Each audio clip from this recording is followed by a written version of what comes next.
In 2021, an unassuming home in North London would be entered by the police to reveal a house of horrors.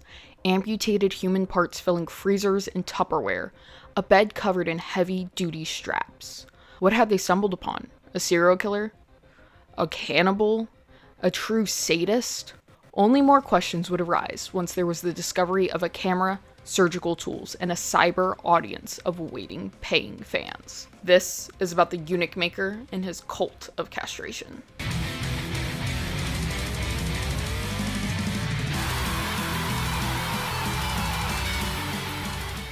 This case covers true instances of manipulation, torture, and even at times salvation, but it raises a very troubling question. Who does your body really belong to, and what can you do with it?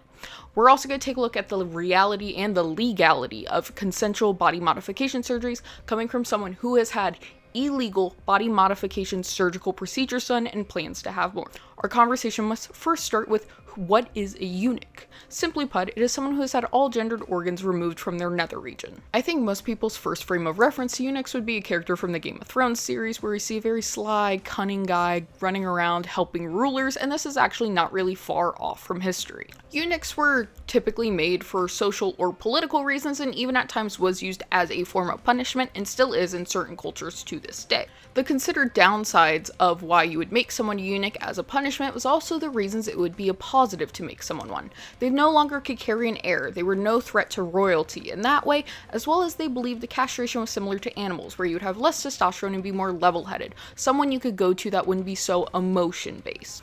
In particular, ancient China had the highest success rate for eunuch procedures, and they were ever present as a harem to emperors throughout time, considered to be the eyes and ears of the ruler. Becoming a eunuch usually meant you were being put into a higher level position. You were no longer considered a threat. You were a trusted member to the royalty. And this will show its parallels, as we will see soon, that power was what was most important to Marius Gustavson, the eunuch maker. Now, back in the day, becoming a eunuch wasn't really popularly a consensual practice. Like, yes, you did get in a high level, but you're really not jumping at the gun to get your stuff bit off. Whereas nowadays, we see the total opposite of this. It's no longer a punishment or someone really being held into higher standard, and most people that are eunuchs or nolos are all consensually made. Now, as the word I just used, nolos, takes us to the heavy body modification subculture of nolos. Nullification is the practice of removing all gendered organs from the body, from the removal of penectomies or vagectomies of the genitals, all the way to just nipples and or breasts. Most nolos are assigned male at birth, but I think it is very important to mention there are plenty of assigned female at birth nolos, but it is typically a male-heavy subculture. It's something that makes most people squirm at the thought of, let alone pay thousands of dollars and risk their safety to have performed. Now, there is many reasons people want to become nolos. There's also a big variance on people's achieved state of nolo, what they want done, but the most popular is referred to as, and I'm serious, smoothies. This is the term that I think you can quickly get a hold, is that you were smooth like a Ken doll downstairs. This, of course, isn't everyone's ideal, but it is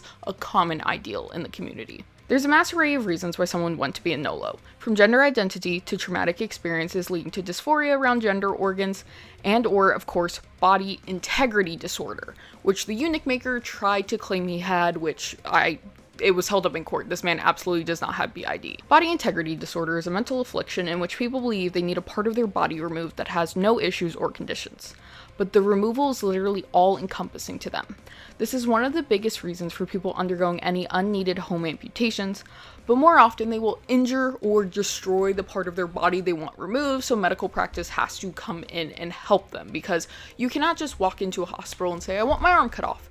So after so many years of having a genuine mental disorder, this is something that leaves these people in anguish. They all day, every day are convinced this limb should not be there for a mass amount of reasons. They will just try to cut it off themselves, they will burn them, they will do anything in their power to have it removed. I remember one time someone went as far as destroying her eyesight to become blind, and she said she has never been happier. As for nullification operations, there's a bit less of self-infliction for it, as it can be a form of gender-affirming care in certain states. These procedures vary greatly. As I mentioned, not everyone wants to be a smoothie, but that is usually one of the biggest things that are offered by professional surgeons. And just like everything, you can't just walk in and get this done.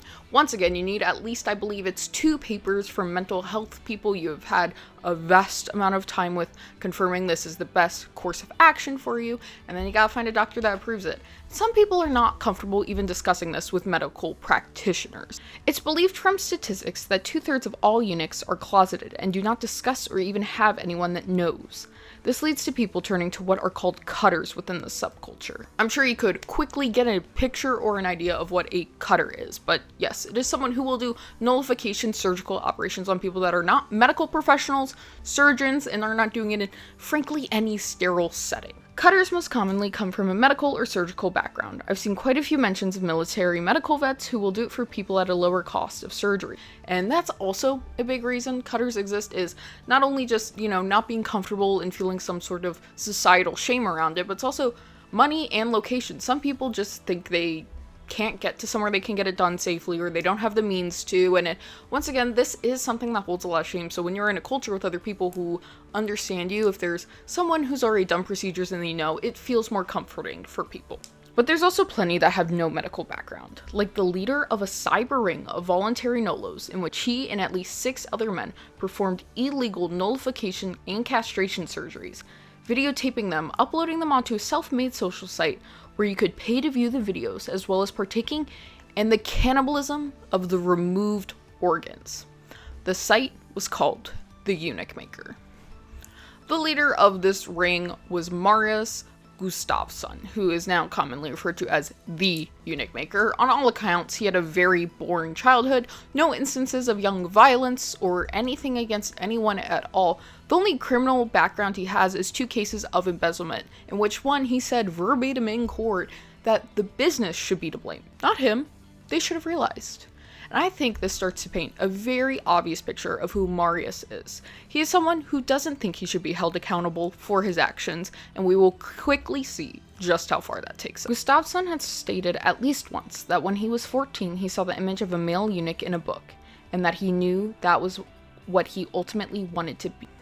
At least that's what he stated on the matter. There's really no link or trigger to his descent into being a butcher, cannibal, and all-around manipulative man. The only occurrence of the timeline was that he ended up moving to England because he got divorced from his husband, and in his trial they tried to argue that his husband was suppressing his body integrity disorder, and once they divorced it went full force, because within a year of him moving and getting into this culture, he started getting his own operations created.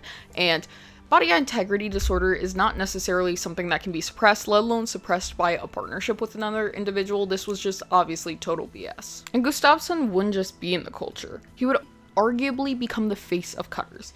He went by the name Theo online, which has its Greek root for God, because I think Gustavson viewed himself as a nolo god, claiming to have been involved from cutting, filming, or at least cyber hosting over 500 people's castration operations, which, horrible side note, I think Castration Operation is an immaculate band name, so run with that one. He launched the site The Eunuch Maker. It was a social network for eunuchs, nolos, and anyone interested in the subculture, along with pay-to-view procedure videos. He presented himself as a professional body mod specialist, but Marius was nothing even close to the sort.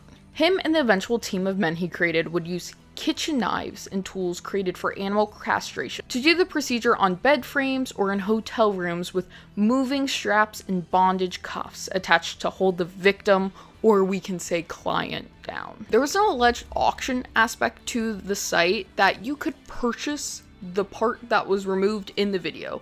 From what I have seen on sites, they even said it was explicitly like a bid or buy now button on it.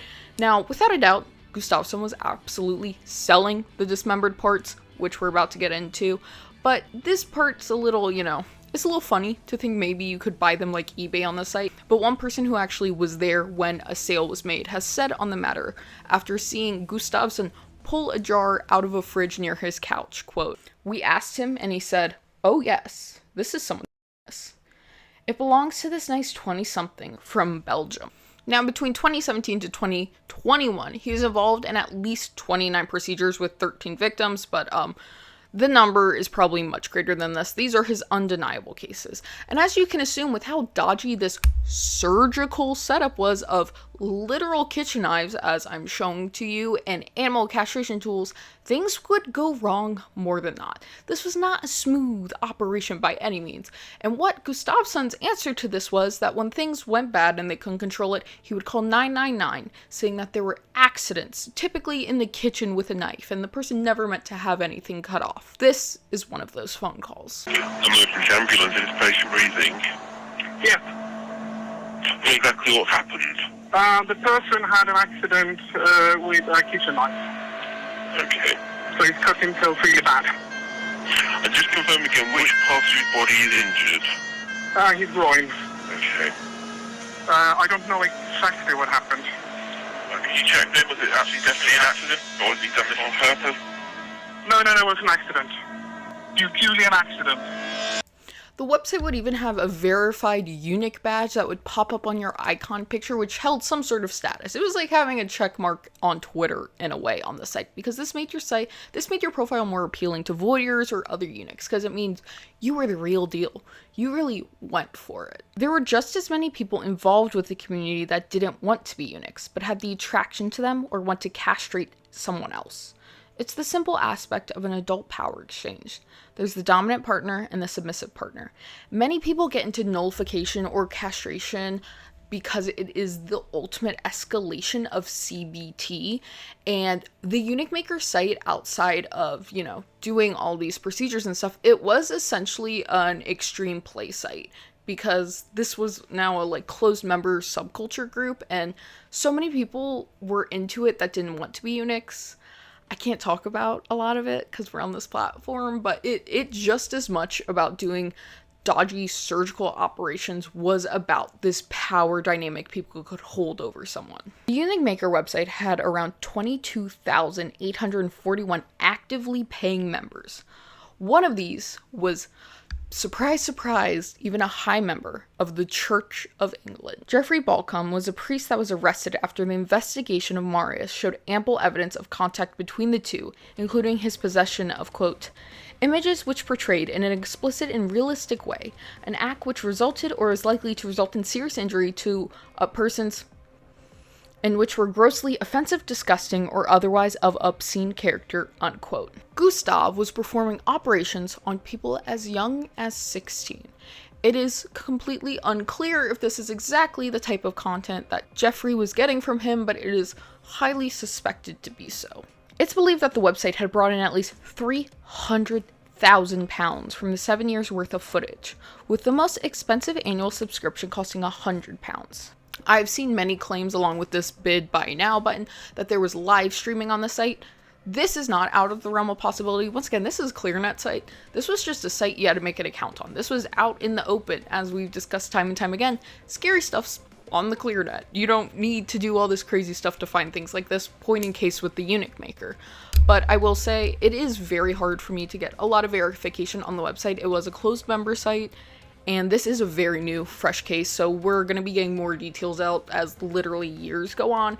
Take it with a grain of salt, but I personally believe there was live streaming on this site. If it was operations or if it was play videos, I think without a doubt there was live streaming. It had a whole fully fledged out community with a social media-esque layout to the site, along with all of these video situations, which harbors people coming on constantly. This is something you would get off of work and log on to. Is there a new video? Is there a new picture?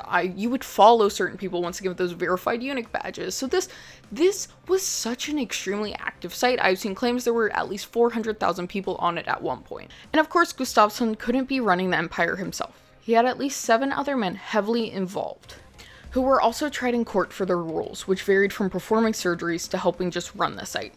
Particularly a man, Peter Waite, who was a retired chemist, was Gustav's right-hand man, playing a major role in most surgeries. Most of these henchmen, or cult members, we can call them, the judge literally called this like a cult-like site and community. That's why I'm using the term. People hate when I use the word cult. But most of these men were nolos or eunuchs themselves, had performed procedures or have had them done. Just like Gustavson, who is a proud eunuch, having his member removed on February 18th of 2018 by one of his members, Damien Burns. Once again, this was just 1 year into him getting into the Nolo subculture post-divorce, and just another year after that, he would have his nipple partially removed by a former nurse named Nathan Arnold, who would steal local anesthetic from the hospital he worked at for the group to use in operations, as well as the amputation of his leg carried out by a mere teenager. Now, sidebar on amputation enjoyers, because shocker, Darby knows a lot about that. I believe Gustavson's was done how most people perform them, in which they essentially freeze dry the leg until it's at the point that you can smack it and shatter it and amputate it horribly that way, and then going to, in the UK, A&E, and then getting repaired that way. Gustavson, after his leg was amputated, applied and got disability, so he's making his living off of that, and then making these thousands of dollars on the Eunuch Maker site. I will say, it is very weird and unclear on where this money was going, because he has friends who have accounted that his mother had to help him pay rent multiple times, but he was getting disability and making thousands of dollars. So that is like a very weird enigma in this case. I'm very curious where all that money was going. The initial operations carried out by the team were done with no numbing or medical equipment of any kind. In the 2-episode docu-series about this, one John Doe stated he had one ball removed with animal castration tools using a rubber band-esque system that starts cutting off the blood flow until the ball dies and has to get surgically removed. He was beyond happy with this outcome, even though he said it was the most painful experience of his life, that he later contacted Marius to have the second one removed. But at this point, Marius had a team. They had really upped their game in surgery, so they actually met in a hotel room where Marius was just filming it, and someone else carried the surgery after actually injecting anesthesia into him, so he didn't really feel it at all. Anesthetic, not anesthesia. Please don't leave a comment about it. So I actually didn't feel it at all, and it is unclear what type of blade they used. Maybe they used a scalpel, or maybe they used a kitchen knife, because they really loved kitchen knives for penectomies, which is not practical, but sliced it open, popped it out, got it going, and he was on his way, and he himself said he was beyond happy with the results. He thought Marius Gustavson was a godsend. He literally thought he would never be able to get these done, and that he would always feel horrible about his body. So, till he himself showed up to the trial and heard the real butchery happening, he thought Marius was a god. Gustavson made a point in escalation. He would start an online kinship and push the person to meet him, and most times start discussing surgical options with them. He went from a charismatic, assertive, friendly person to, frankly, a butcher with a penchant of performing surgeries based on the consumption of their manhood, figuratively and literally. There was, without a reasonable doubt, proof that Marius Gustavson, and at minimum one other man in the group, were cannibalizing and consuming the removed organs of the men. In court, they were able to provide various photos and even text messages from Marius showing the cannibalism of the removed members. On June 22nd of 2018, he photographed that he, quote, cooked some testicles for lunch, unquote, as well as a particularly beautiful salad arrangement that he placed what we can only refer to as raw ingredients onto. These are just a few instances, but in my mind, without a doubt, there has to be far more instances of him cannibalizing these body parts. And his aforementioned right-hand man was also keeping at least 2 sets of removed genitals in a butter box he labeled, quote, Peter's unknown bolette mushrooms. Safe. Needs identification. Do not defrost, unquote. In the fridge of the home he shared with his elderly father, that we can only assume he was keeping these for human consumption. Text messages between him and Gustavson show that Peter was regularly purchasing body parts post-operation. Once again, we don't have the clearest that he was explicitly cooking and eating them, but when you put in the genitals in the butter, I think you're cooking them, bro. Gustavson himself was involved undeniably, as I stated, in at least 29 operations on 13 victims.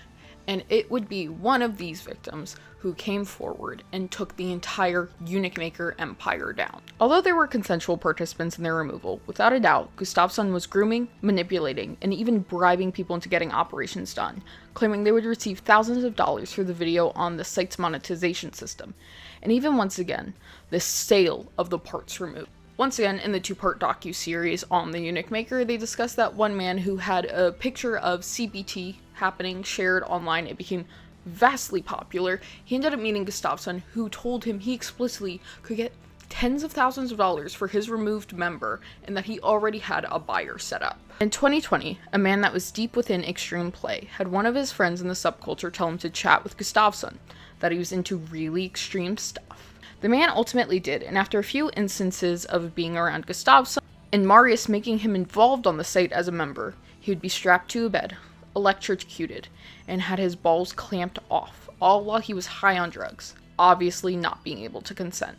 After Marius tortured this man by doing all this, he did one final cruel act of taking a hot iron brand and pressing it into the man's thigh, leaving behind 2 letters. E.M. Eunuch maker. I think this, without a doubt, as his final act, shows the amount of narcissism and untouchability Gustavson felt. He thought he was Theo. He thought he was a god. He thought he could not be touched. He could do as he pleased with no consequence. And I think there's nothing better than this man being the reason that he is behind bars. The man who was attacked eventually discussed with a counselor what happened, and they essentially said either you have to go to the police with it or I do. He then went to the Cornwall police about the operations done on him, as well as a USB containing images and videos of the surgery and over 5,000 WhatsApp messages exposing the entire site and Marius Gustavson.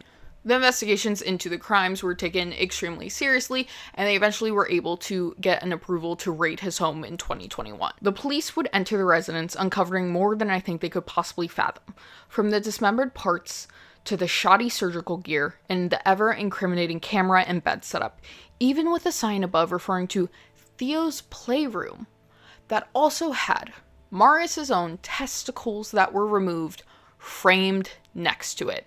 He also had his own member in a drawer sitting for 4 years. And once again, of course, they went in the fridge and they found various body parts. I cannot, once again, get total breakdowns, but as Gustavson had a leg amputated, I would not be shocked if he did other leg amputations for other individuals, because it does say explicitly human parts, not just, Jenny's.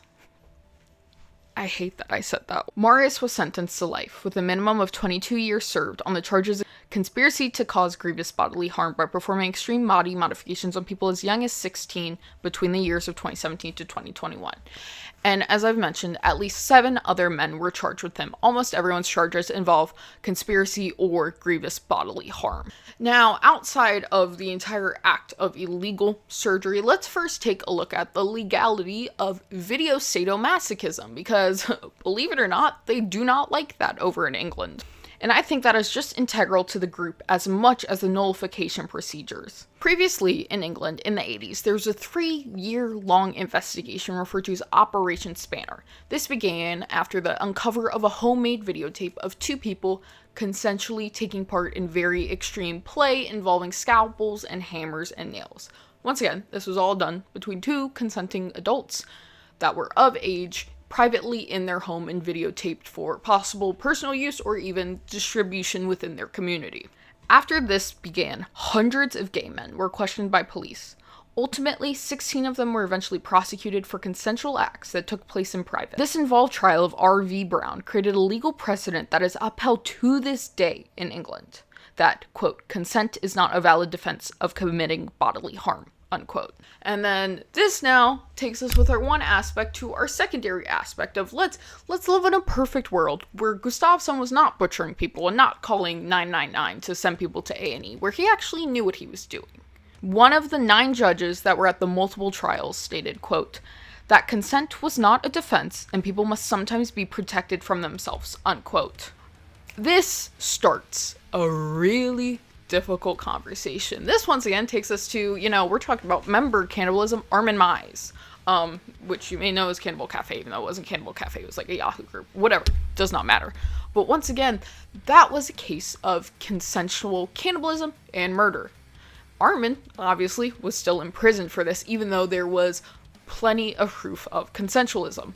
Now, outside of, we can say this pleasure realm of Marius and Armin, we then get into the discussion of body modification surgeries, which are usually illegal. More times than not, it's a very gray area, but there's one case that has shown a horrible possibility within the culture. In 2015, of R versus McCarthy, better referred to as the case of Dr. Evil, who was a body modification specialist. I'm going to say right now, there's a lot of Dr. Evils in history of serial killing and stuff. This was just a name that he went by. This was like his artist name. Like when I tattoo, I am usually called Valentine. People don't really call me Darby. It is normal in the culture for people to have funny names, nicknames, stuff of that type. So this was his choice to be known as Dr. Evil as a body mod performer. I've previously discussed on the channel when body modifications go wrong, but on all accounts, Dr. Evil didn't have this happen. He knew what he was doing. He was a highly practiced, professional, and respected body modification artist that had been working clearly and open in the public, even appearing on multiple series or specials surrounding the subculture. So when he was arrested, it was seen as odd, alarming, kind of honestly, it's insane. It's insane that he was arrested. And I know people have a lot of opinions on surgical body mods, and I'm sure you'll leave them down below, but this man was wrongfully arrested. Quite literally, the only complaint that was said about anything was from a man who had an ear removal procedure, and this was post his arrest. He didn't go to the police and say anything like this. But post arrest, the only negative thing I can find about him is that this man said, quote, he felt like he had been deceived. He stated that had he known it was illegal, he never would have had the procedure because he certainly was not that desperate to have his ear removed, unquote.